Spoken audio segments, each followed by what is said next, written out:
Ladies and gentlemen, it's the one and only Mr. Mark Hamill! Mark, how does it feel being here at the European premiere of Star Wars The Force Awakens? It's deja vu all over again. No, we didn't have a premiere when the first Star Wars came out.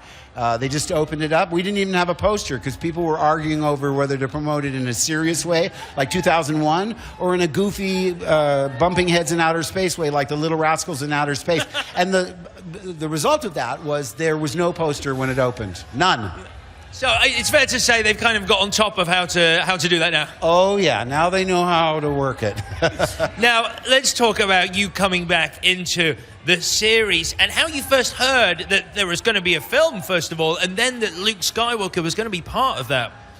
George asked for a meeting, and I thought, well, something's up. I said, oh, you know what's happening. They're converting the films to 3D. He probably wants me to do some press for that. And my wife said, what if he's wanting to do a new trilogy? And I just laughed. I just laughed because he had specifically told us, I don't want to be doing these the rest of my life, and episode 3 will be the last one. So I was in a state of shock.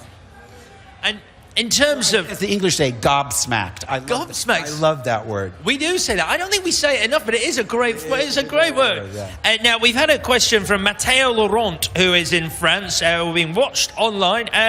Big difference. What was the big difference between filming the originals and The Force Awakens? More than anything else, what was the big difference? Well, George called Star Wars the most expensive low-budget movie ever made because it cost less than $10 million. I think tonight's event cost more than that. But and they sort of grew over the years. And of course now with the technology the way it is, it's bigger, it's louder, it's busier, and it's gargantuan. It is gargantuan. That's another great word. That's another great word. Yeah. So did you have to do much preparation yourself for this movie? Well, yeah, of course. You know, they put me on I had to get in shape. Okay.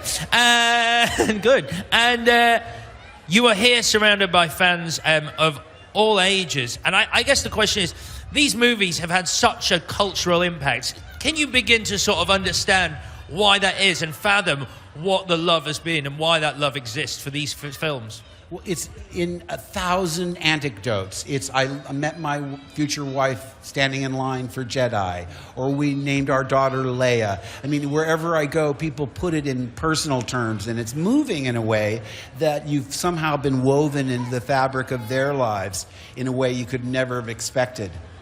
I think that's I never will take that for granted, seriously. I mean, it's, like I say, it's moving in a way. And I love the fans so much because if it weren't for them, obviously, I wouldn't be standing here talking to you tonight. Well, it is a pleasure having you standing here talking to me because these films have meant a lot to me too. But for the moment, ladies and gentlemen, the brilliant Mr. Mark Hamill!